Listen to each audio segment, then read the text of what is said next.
안녕하세요, 신용환입니다. 저는 역사가고요. 이번에 제가 직접 기획하고 감수한 VR 역사 올림픽을 들어봤습니다.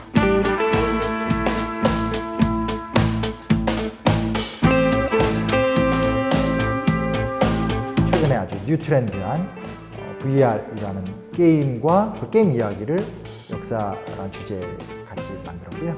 전편에서 조금 더 자세하게 안내했거든요. 전편도 보시면 좋을 것 같아요. 자, 그러면 전편에 이어서 우리 퀴즈를 풀어보면서 퀴즈 속에 명장의 이야기가 어떤 것이 있는지에 대해서 같이 좀 살펴보도록 할게요. 임진왜란 안중 3,800명의 군사로 3만 명의 10배가 넘는 거죠. 3만 명의 왜군을 맞서서 진주성, 경상남도에 있습니다.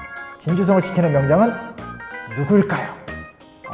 저희 책에 조선 부분에 있고요. 약간 가리고 보여줘야지. 끝에 요 분이세요. 예. 패션이 이순신 장군 같다고요? 이순신 장군은 육전이 아니죠. 예. 힌트가 좀 더 필요하시다고요? 일단 제가 드리고 싶은 힌트는 이 진주성 유등축제가 죽인다. 촉성로 옆에 막 한 해에 한 번 하거든요. 세상에 어떻게 우리나라에 이렇게 아름다운 축제가 있을 정도로 제가 강력 추천. 성은 김씨입니다. 그리고 약간 민주공화국에 어울리는 이름을 갖고 계시죠. 민주 이런 네, 정답을 공개하겠습니다. 정답은 김시민 장군입니다. 이순신 장군이 바다에서 큰 격전을 치르고 승리를 하면서 실질적으로 일본에서부터 넘어오는 보급로를 막았다는 거 잘 알고 있는 이야기잖아요. 남해와 서해에 대한 제해권을 장악했으니까. 근데 여기서 중요한 게 있습니다. 임진왜란이 시작하자마자 사실상 일본의 육군 병력은 넘어왔던 상태예요. 카토 기요마사나 고니시 유키나가 같은 사람들을 중심으로 해서 4만여 대군이 1차적으로 넘어왔고 그 다음에 이순신 장군이 보급로를 끄는 거거든요.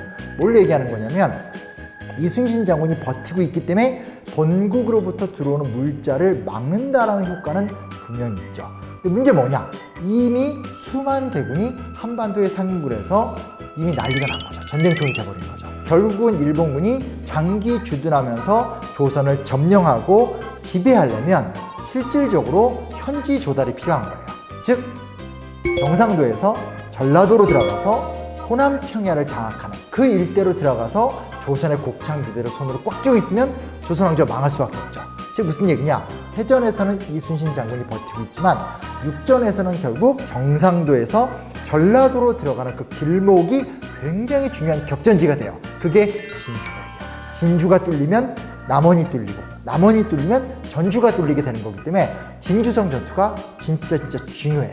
문제는 그곳에 사실상 병력이 부족했다라는 것들. 근데 결국은 김시민 장군을 중심으로 또 이제 여기에 우리 책에 또 한 번 나오지만 의병장 곽재우가 또 같이 함께 하거든요. 그래서 이런 식으로 관군과 의병이 함께 연대해서 몇 배의 적을 물리쳤던 사건. 실제로 임진왜란 당시에는 2차례 진주성 전투가 있었거든요. 권율의 행주대첩 들어봤어.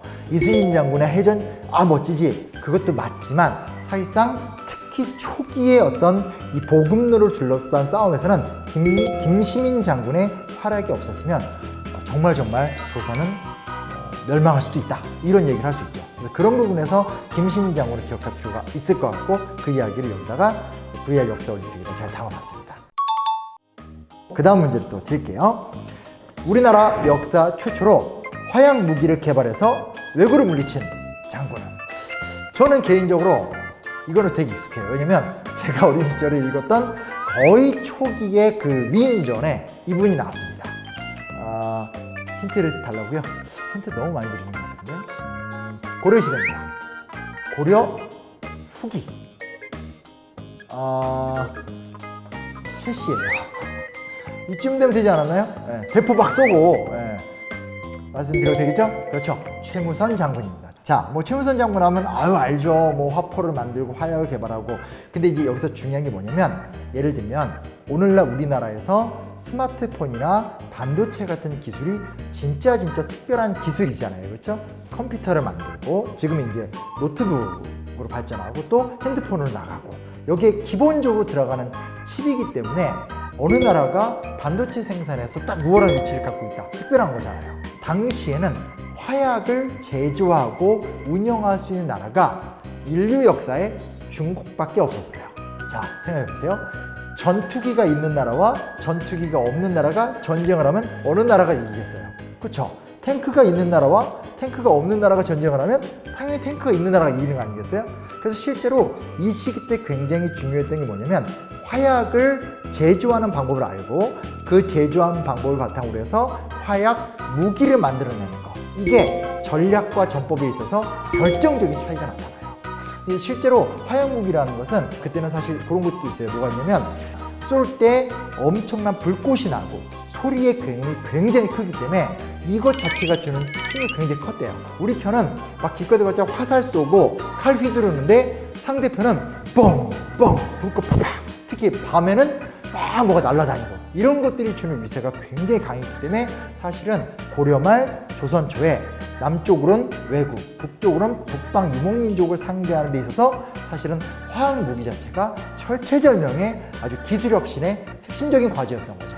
바로 그 부분에서 최무선이 화약을 개발하게 되면서 고려의 왜구를 물리치는 데도 굉장히 큰 공을 세웠고, 특히 조선조로 들어와서 조선 사회가 시스템이 안정되고 왜구나 북방 민족으로부터 위협을 극복하는 데 있어서 신기전도 있지만 화차, 화포 이런 것들이 개발이 됐다라는 것들, 그런 것들을 통해서 나중에 임진왜란 때도 또 한 번 크게 위력을 발휘했기 때문에 최무선에 의한 화약 개발과 화약 무기 개발이라는 것이 갖고 있는 의미가 진짜 크다는 거죠. 자, 이 두 분 얘기 드리니까 어때요? 제가 오늘 사실은 포인트를 2개 짚어드린 거거든요. 하나는 지리의 중요성. 그러니까 우리는 그냥 이렇게 사니까 여기가 뭐 전주인가 보네, 여기가 광주인가 보네 이렇게 얘기하지만 사실상 어떤 특정한 상황이 생기면 그쪽 거점을 지키지 못하면 그 나라가 망할 수 있거든요. 지리의 중요성, 김시민 장군을 통해서 배울 수 있는 거고요. 또 반대편에선 신기술의 중요성. 새로운 기술을 확보하지 못하는 한 결국 전쟁의 결말은 예정돼 있다는 거죠. 그런 부분에 있어서 이 두 장군이, 두 영웅이 의미 있는 성과들을 냈고, 그것이 본인의 성과, 본인의 출세로 끝나는 것이 아니라 나라와 민족을 살리면서 우리 역사를 계속 이어갈 수 있다는 중요한 힘이 되었다는 거죠. 멋지죠?